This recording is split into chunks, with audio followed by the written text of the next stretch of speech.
네, 안녕하세요. 매일 아침 빠르게 만나는 미국 주식과 테슬라 소식 아트라운 TV입니다.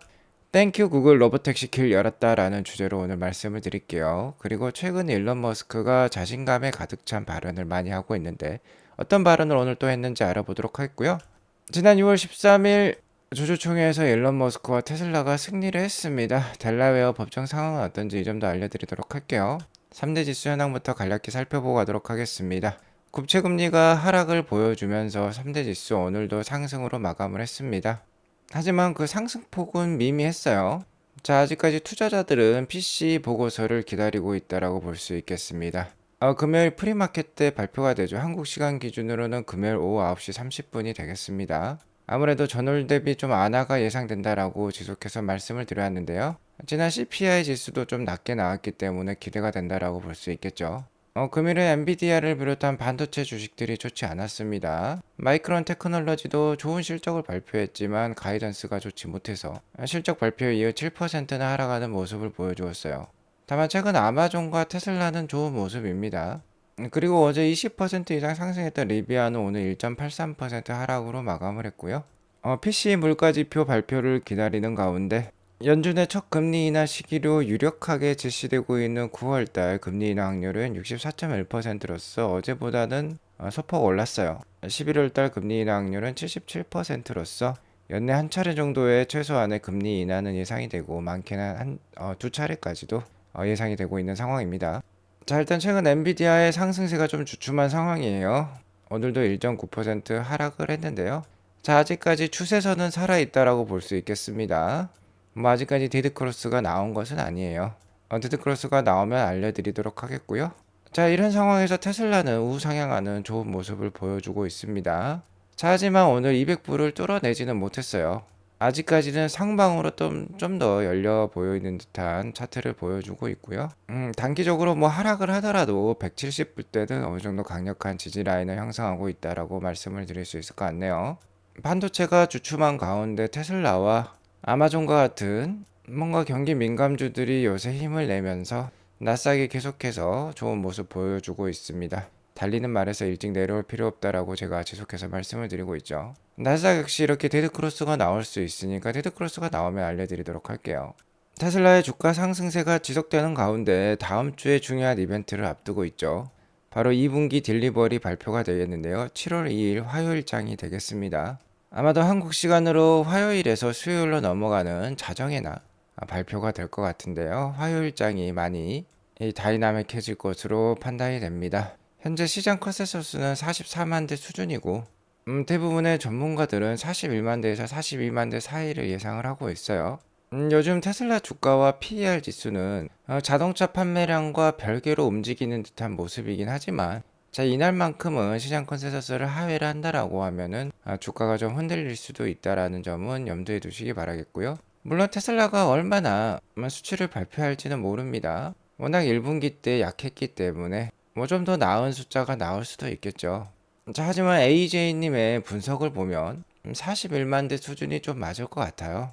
굉장히 국가별로 섬세하게 이렇게 분석 수치를 내놓았고요. 일단 대륙별로 살펴보면은 이번 2분기 인도량 발표는 이쪽에 있습니다. 여기 보시면 한 41만 3천 대 수준이죠. 자, 이쪽은 지난 1분기고 이쪽은 지난 작년 4분기가 되겠습니다. 4분기 숫자가 워낙 컸었죠. 자, 보시면 전분기 대비 강화되는 강화되는 지역들이 있습니다. 중국은 전분기 대비 선방하는 모습을 보여주었죠.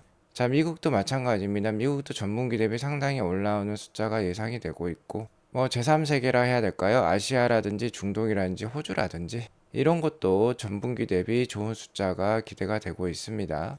뭐 특히 캐나다와 한국이 괜찮네요.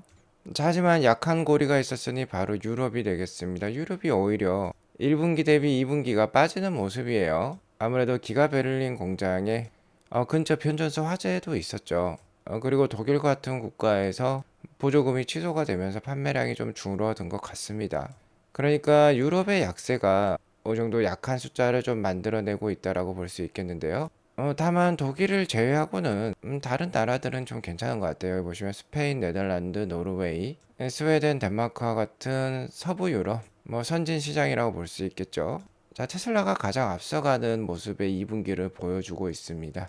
지금 보시는 차트는 2분기 누적 판매량이라고 보시면 되는데요. 자, 5월 한 26일까지는, 그러니까 5월 말까지는 테슬라, 볼보의 전기차 배터리 EV 판매량이 거의 비슷했는데, 자, 앞서가는 모습이죠, 테슬라가. 역시나 여기 북유럽 국가들이 많이 들어가 있기 때문에 볼보가 강한 모습을 보여주고 있습니다. 볼보는 스웨덴 북유럽계 회사라고 볼 수 있겠죠. 물론 최대 주주는 중국입니다. 아무튼 아직까지는 뭐 스웨덴 뭐 국적의 회사라고 볼 수 있겠는데, 테슬라가 지금 막판 스퍼트를 내고 있어요. 6월달 들어서 볼보를 한참 앞서가는 모습이 나오고 있습니다. 자, 그러니까 유럽의 전반적인 판매량이 떨어진다라고 해도 이렇게 괜찮은 국가들이 아직 많다라고 볼 수 있습니다. 그러니까 전반적인 유럽 판매량이 떨어졌더라도 경쟁사 대비로는 우위를 보여주고 있는 테슬라라고 볼 수 있겠어요. 자, 그리고 아직까지는 배터리 EV에 있어서는 테슬라가 리더십을 가지고 있습니다. 지난 4개분기, 그러니까 TTM 기준이라고 하죠. 지난해 2분기부터 올해 1분기까지 12개월, 지난 12개월 기준으로 글로벌 전체 배터리 EV 판매량을 브랜드별로 이렇게 나열을 했는데요. 테슬라가 BYD를 앞서는 1등의 모습을 보여주고 있습니다. TTM 기준으로는 테슬라가 177만 대를 인도를 했고, BYD는 160만 대 수준이에요. 물론 하이브리드를 합치면 BYD가 테슬라보다 판매량이 많습니다. 하지만 순수 배터리 EV 기준으로 아직까지는 테슬라가 글로벌 1위이고요. 자기 여기 현대부터 루시드까지 하위 13개 업체를 합친 것보다도 테슬라는 18% 더 많은 배터리 EV를 판매를 하고 있고요. 테슬라가 전체 배터리 EV 판매의 4분의 1 정도, 점유율 26% 정도를 보여주고 있습니다. 자, 이러한 모습 때문일까요? 자, 아직까지 일론 머스크는 상당한 자신감을 계속해서 내비치고 있습니다. 8월 8일 로보택시 공개가 있는데 계속해서 뭔가 분위기를 띄우려는 듯한 모습이에요. 여기 보시면 테슬라 코노믹스 님께서 테슬라 로보택시의 가치가 5조에서 7조 달러에 이르를 것이다 라고 얘기를 하고 있는데요. 일론 머스크는 maybe higher, 아니다, 그 이상이다 라고까지 자신감을 내비치고 있습니다. 5조에서 7조면은 지금 테슬라 주가, 테슬라 시가총액이 629빌리언 정도인데 이것의 거의 10배에 이르는 수치라고 볼 수 있겠어요. 로보택시 가치만으로 테슬라 주가 10배 올라갈 수 있다는 것이죠. 일론 머스크는 여기에 만족하지 못한 것 같습니다. 알렉스라는 분께서 2034년이 되면 테슬라가 1억 대의 로보택시를 운영할 것이고, 여기 보시면 1 빌리언 옵티머스 로봇이라고 적혀 있죠. 바로 10억 대의 옵티머스를 운영할 것이다. 그래서 테슬라의 시가총액이 24조 달러에 이르를 것이다 라고 얘기를 하고 있어요. 자, 5조 7조보다도 훨씬 더 높은 숫자이죠. 거의 5배 더 높은 숫자입니다. 현재 테슬라 시총이 629빌리언이니까 629빌리언으로 24조 달러를 나누게 되면 약 38배의 주가 상승이 되거든요. 자, 이것에 대해서 that is probably an accurate prediction이라고 표현을 해주고 있어요. 자, 그러니까 5조에서 7조가 아니라 24조까지도 올라갈 수 있다라고 예상을 하고 있는 것이죠. 자, 그리고 일론 머스크의 이러한 발언에 대해서 어느 정도 신뢰성을 제공해주는 인물이 있었으니 바로 모건 스탠리의 아담 조나스라고 볼 수 있겠습니다. 아담 조나스는 CNBC에 출연을 해가지고요, 테슬라의 옵티머스 로봇, 이 휴머노이드 로봇의 어드레스블 마켓, 그러니까 도달할 수 있는 시장의 그 크기가 30조 달러라고 얘기를 하고 있습니다. 테슬라가 이 시장에, 그러니까 30조 달러의 시장의 10%만 가져가더라도 3조 달러의 수익을 만들어낼 수 있다라는 거고, 여기에 곱하기 10 PER만 적용을 해도 뭐 24T를 바로 넘어서는 수준이죠. 30T가 될 수도 있겠습니다. 즉 단기적으로는, 자, 우리가 뭐 딜리버리 숫자 발표에 일희일비할 수 있어요. 컨센서스보다 뭐 2만 대, 3만 대 적다고 해서 슬퍼할 수도 힘들어할 수도 있습니다. 하지만 앞으로 다가올 시장은 정말로도 무궁무진한 포텐셜을 가지고 있어요. 즉 현재 테슬라는 빙산의 일각으로서 자동차 회사의 모습을 띠고 있지만 그 기저에는 배터리, 솔라, 소프트웨어, 로보틱스, AI, 보험, EV 차징, 칩 컴퍼니 뭐 이런 것들을 다 가지고 있는 것입니다. 자, 그러니까 다음 주에 인도량 발표에 따라서 테슬라 주가가 흔들리더라도 지속 투자를 이어나갈 필요가 있다라고 봅니다. 자, 그리고 델라웨어 법정 공방에 대해서 어떻게 진행이 되고 있는지 좀 궁금하셨을 거예요. 새로운 날짜가 제공이 되었습니다. 지난 6월 13일 주총 때 일론 머스크가 승리를 했죠. 그러면서 좀 더 지금 테슬라에 집중하고 있는 모습이 나오고 있어요. 테슬라에 대해서 계속해서 강력한 자신감을 내비치기도 하고 있습니다. 계속해서 언론과 주주들을 자신의 편으로 만들려는 듯한 강력한 리더십을 보여주고 있어요. 지난 6월 13일에 투표에서 승리를 하자마자 그 다음날 금요일에 델라웨어 법원에 서한을 제출했죠. 다시 한번 법정 싸움이 시작이 되었는데 테슬라의 요청은 시간을 달라라는 것이었습니다. 법정 공방과 관련해서 잠재적인 수정 일정을 달라라는 거고요. 계속해서 우리의 입장을 밝히겠다라고 요청을 한 것인데요. 자, 이에 따라서 맥코맥 판사와 델라웨어 법정에서는 답변을 보냈습니다. 일단 바로 내일이 될 것 같아요. 우리 시간 오늘이 되겠는데요. 테슬라가 14,000자 이내에 오프닝 브리프, 그러니까 자신들의 반박문을 델라웨어 법정에 보낼 것 같아요. 자, 그리고 7월 12일에 원고 측의 답변이 있을 것 같습니다. 이 답변을 받게 되면은 이제 피고인은 테슬라가 7월 19일에 이제 답변을 할 것 같아요. 아무래도 7월 19일이 넘어서야지 어느 정도 윤곽이 나올 것 같고요. 다만 원고 측의 변호사 법정 비용이 있었죠. 뭐 우리 돈 5조 원에 달하는 천문학적인 법정 비용을 청구한 원고 측 변호인이라고 볼 수 있겠는데, 이 청원에 대한 심리 날짜가 7월 8일로 유지가 될 것이라고 합니다. 정말 얼마 남지 않았다라고 볼 수 있겠는데, 이것과 관련해서 날짜를 뒤로 미룬 것 같진 않아요. 어쨌든 뭐 6월 28일에, 그러니까 내일 테슬라의 뭐 최종 입장 발표가 있을 것 같으니까 기대를 해보도록 하겠고요. 자, 아직 끝난 것은 하나도 없습니다. 어떻게 판결이 나올지도 몰라요. 자, 하지만 어쨌든 테슬라는 델라웨어에서 텍사스로 오피셜 본사 등록을 지금 이전을 거의 마친 상황으로 알고 있는데요. 델라웨어 법원에서 이렇게 뭔가 반민주적이고 반주주 친화적인 정책을 계속해서 내보낸다라고 하면은 많은 기업들이 델라웨어를 떠날 수도 있습니다. 자, 그런 것들을 정상 참작을 해서 어느 정도 판결을 내리기를 기대를 해보도록 하겠고요. 자, 오늘의 주제입니다. 이제 주제가 나오는데요. 구글이 모회사로 있는 웨이모, 자율주행 기업이죠. 미국에서 자율주행 택시를 전면 상용화시키면서 누구나 이용 가능하게 만들었습니다.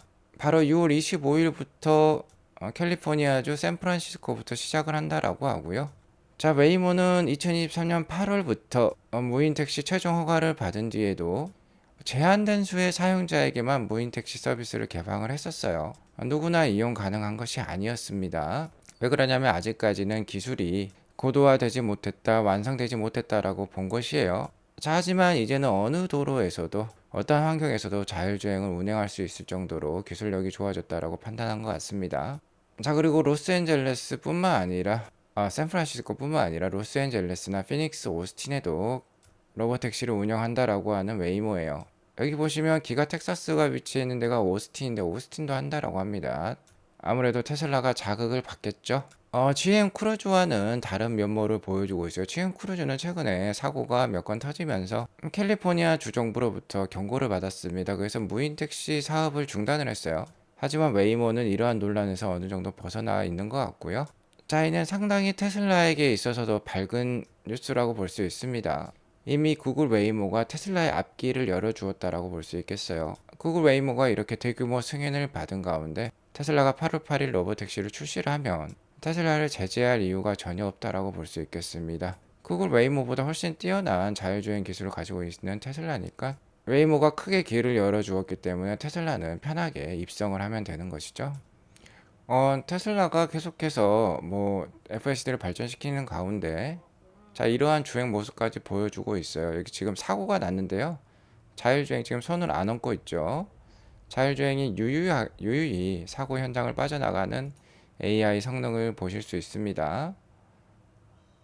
자, 이런 식으로 유유히 빠져나가는 모습 확인해 볼 수 있어요. 자, 이러한 운전 모습을 보면 8월 8일 로보택시 공개 상당히 기대가 된다고 볼 수 있겠습니다. 역시나 웨이모처럼 언제쯤 상용화될지 그 시기가 중요하다고 볼 수 있겠는데요. 뭔가 충격적이고 센세이셔널한 발언이 나오면 좋겠습니다. 뭐 연내 출시가 되지 않더라도요. 일론 머스크의 이 자신감 넘치는 발언처럼 향후 대규모 런칭 스케줄을 밝히면서 커다란 비전을 제시해 주길 바라겠고요. 현재 일론 머스크가 자신감 넘치는 발언을 지속하고 있기 때문에 더 기대가 되는 8월 8일이 되겠습니다. 특히 주제에서 말씀드립니다만 로보택시 상용화 시기가 좀 늦어지더라도요. 8월 8일까지는 FSD 중국 출시 연내 소식이 좀 나왔으면 좋겠어요. 오늘 이것으로 방송을 마치도록 하겠고요. 오늘 방송이 도움이 되었으면 구독과 좋아요 알람 설정 꼭 눌러주세요. 행복한 금요일 되시기 바라겠습니다. 감사합니다.